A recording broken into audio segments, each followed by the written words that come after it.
এটা দেখলে আমার দিব না আমার ছেলে। গরম গরম আলুটা আমি ছিলে নিছি, আর এইদিকে আমি খুবই মজা হয়েছে। আসসালামু আলাইকুম, কেমন আছেন সবাই?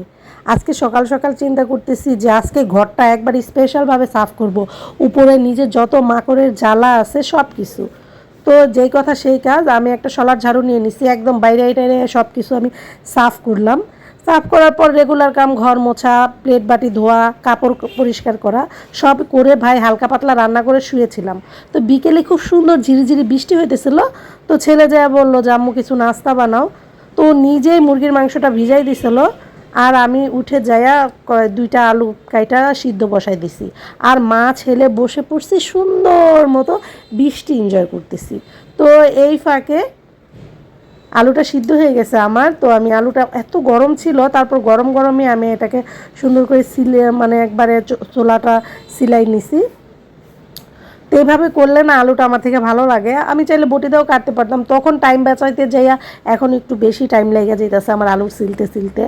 তো যাই হোক, গরম গরম আলুটা আমি ছিলে নিছি, আর এইদিকে আমি চিকেনটা ব্লেন্ডারে একটু গ্রেট করে নিছি।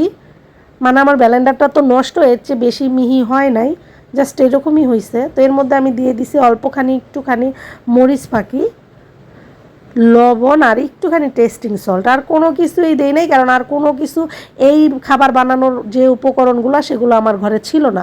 তো যাই হোক, এটা দিয়েও মাশাল্লাহ খুব মজার হয়। আমি মাঝে মাঝেই ঝটপট এই নাস্তাটা আমার ছেলের জন্য হেলদি এই নাস্তাটা বানাই। নাস্তাটা কিন্তু অনেক অনেক হেলদি।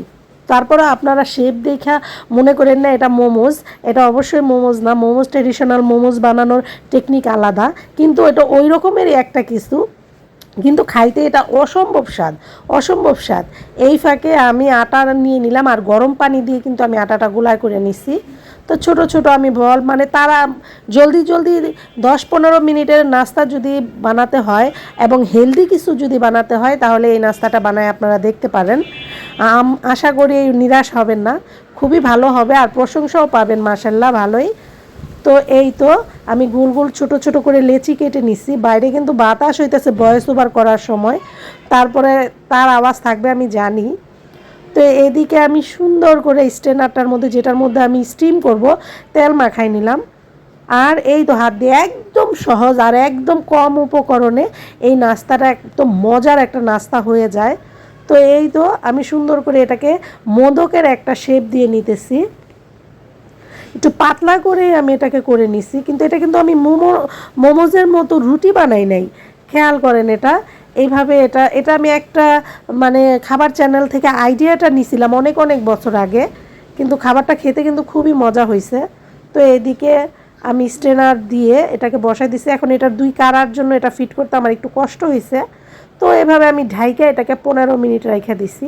15 মিনিট পর বাহ, অনেক সুন্দর হয়ে গেছে। আপনারা হয়তো বা ভাবতেছেন যে এতগুলো গুলি দেখলাম, ডোর এতগুলা দেখলাম, এই কটা কেন? অল্প কিছু আমি উঠাই রাখছি ডিপ ফ্রিজে, রাতে ওর বাবা আসলে ওটা আমি করে দেবো।